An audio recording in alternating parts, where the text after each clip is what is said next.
Hey there. I think it's about time I introduce myself. This is John Rodgers from the Positively Speaking Facebook page. Some of you have been reading my posts, commenting back, liking them, sharing them since 2011. Some of you may have never heard of me, have never seen me before. And that's okay. I've never done anything to promote what I do. It's just kind of been a hobby. I like sharing inspiration and motivation and insights with people in the hopes of possibly brightening someone's day, giving them a piece of information they might not previously have been aware of that can help them have a better quality of life. That's kind of what my passion is. It's a beautiful day here in Connecticut, the end of March. It's just about hitting 70 degrees. Now, I said I've been posting on Facebook since 2011. I've been posting on Facebook since 2011. I have a WordPress blog called Positively John. It's www.positivelyjohn.wordpress.com. I have a book that I wrote, First Things First, My Journey with the Law of Attraction. And you can get that on Amazon. You can get that on Barnes & Noble. It's published by Balboa Press. You can get that at the Balboa Press website. The reason I'm recording this is it seems more and more now on social media, people have taken to speaking personally. The whole world has actually gone virtual in the last year. So speaking in this format seems to be more popular than just posting. The problem that I've always had with attempting this is I love to speak, especially in front of groups of people. Once I start talking, I just can't stop. You know that necklace that they sell for seniors, that you life alert, you press the button, you say, I've fallen and I can't get up. I need to get one of those that I can press the button and say I'm talking and I can't shut up. That's what my problem is.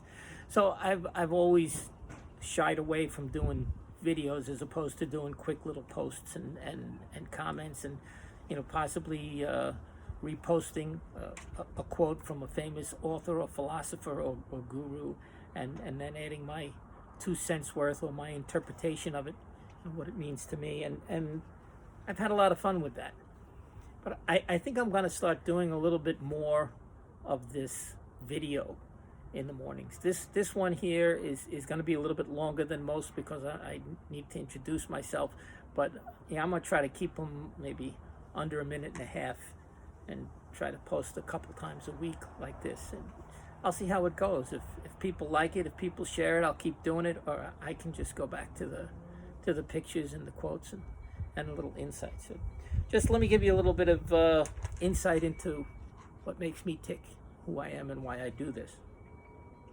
From an early age, being born and raised in a middle-class Catholic family in Queens, New York, I always had some sort of insight that there was more to life than what we see, than this appearance. I always, I think I saw like a one step beyond or some kind of show about clairvoyance or not a creature feature, but shows like that were on in the 60s where it was showing what appeared to be life on an island, and what it really was just some larger being had these little creatures in their box as a toy.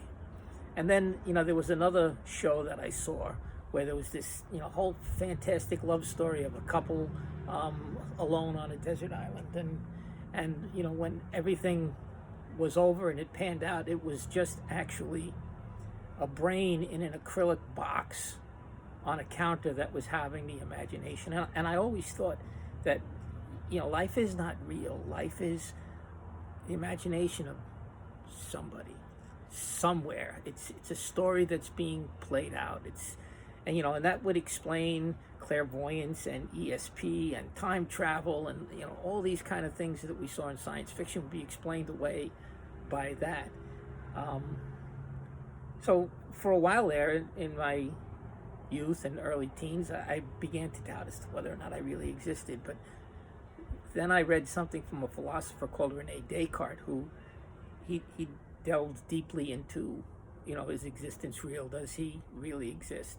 And while he can't validate anything outside of himself as being real or being a dream, being an illusion, but he can confirm that he exists based on the fact that he's having these thoughts. And the quote was, "I think, therefore I am." So, that kind of set the tone for me to go on a little journey when I was young. But needless to say, teens and 20s, I went down a dark path, drugs, alcohol, things like that. And I never got anywhere with it. But in my mid-20s, I came out of my haze and I decided to figure out what life was all about. And I immediately found authors like, first thing I really read that resonated with me was Jonathan Livingston's Seagull, about a little seagull who knew that there was more to life than what the other seagulls thought it was, and that there were actually no limits beyond whatever they could imagine.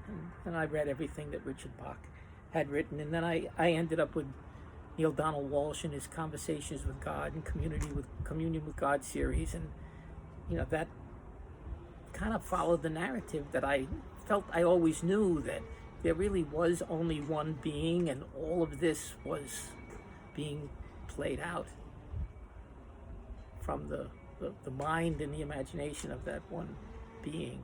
I know it sounds far out when you say it, but the New Age philosophy, the unity consciousness, law of attraction community, now in 2021, there are millions and millions and millions of people who are on board with this philosophy. But needless to say, I spent my 20s and 30s and early 40s reading, Prentice Mumford and Charles Haanel and U.S.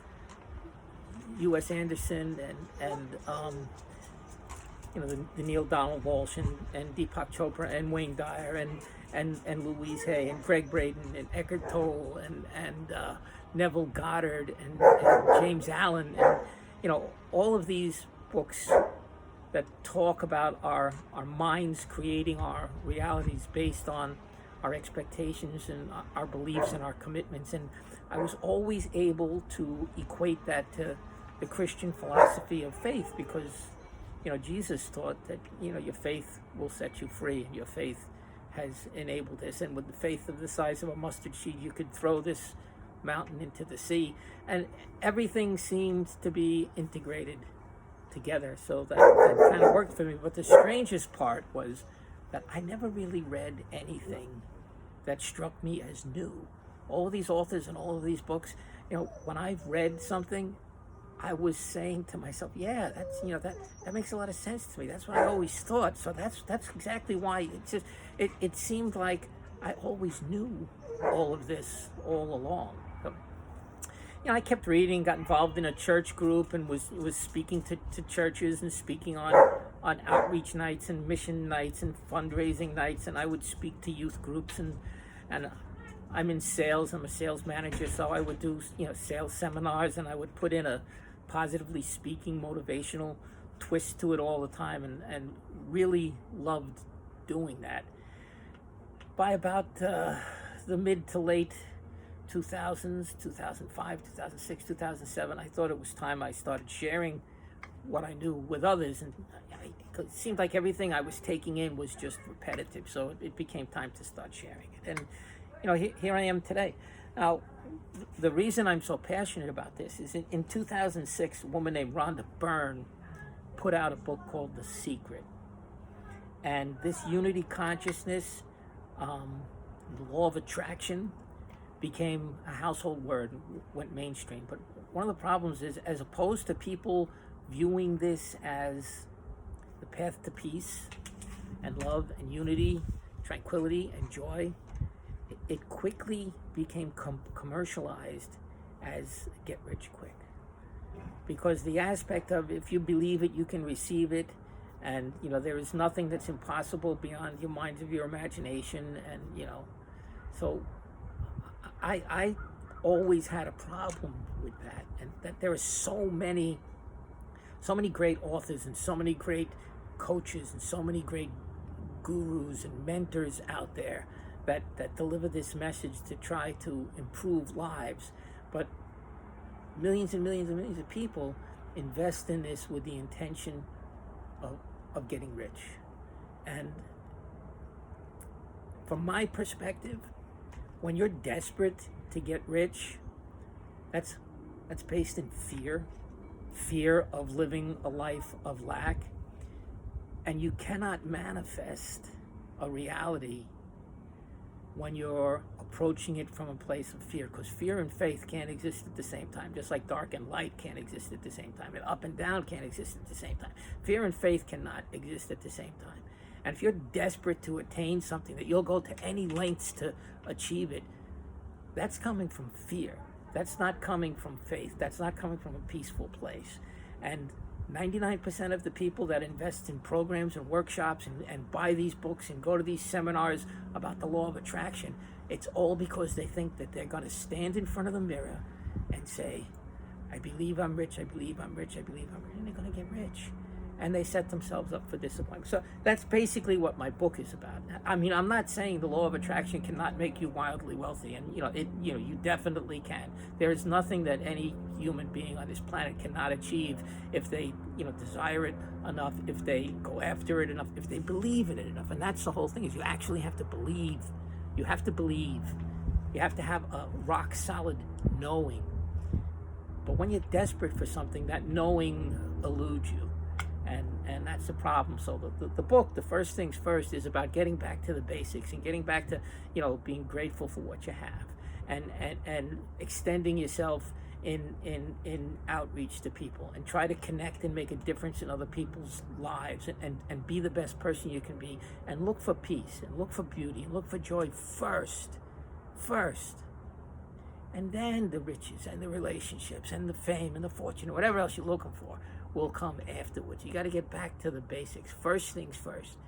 You can't just go out there and chase money. You can't go take the law of attraction to try to get rich and famous and expect it to happen overnight. And I see so many people, good intentions, and the people who write the programs and the workshops and sell the books and take you on the cruises and all, they are completely genuine, they are authentic, and their desire is to help improve lives. But there's really, really, really basics that need to be understood. That's first things first. That's why I wrote the book, First Things First. And that's everything that I talk about in my posts. Looking for joy, looking for gratitude, looking for peace, looking for happiness first, then going after your dreams, then going after your goals. But peace, happiness, joy, outreach, love, those things are first. Those things are the basics. That's the foundation of joyful living. You need to be happy first. If you think you need money to be happy, never going to happen. If you think you need the relationship to be happy, if you think you need the physique to be happy, if you think you need the job or the house to be happy, you're not going to get those things, because you only get the things that you desire if you're coming at them from a place of happiness first. You need to find reasons to be happy right where you are, and then move in the direction of what you want. And that's the basis and the foundation of everything that I post and everything that I write and everything that I'll speak about. So this is a 13-minute video. I'm going to put this on my Facebook page. I don't know if anybody will take the time to watch it, but going forward after that, they'll just be short, little minute and a half. So I just wanted to introduce myself. That's John Rodgers, Positively Speaking Facebook page, 62-year-old resident of Connecticut, not a philosopher, not a professor, not a professional speaker, not a guru, just a regular guy who has some insight that I think can benefit people. And I really, really, really get a lot of joy out of having a positive impact on people's lives. Hope to see you again, or hope to have you see me again. Thanks a lot.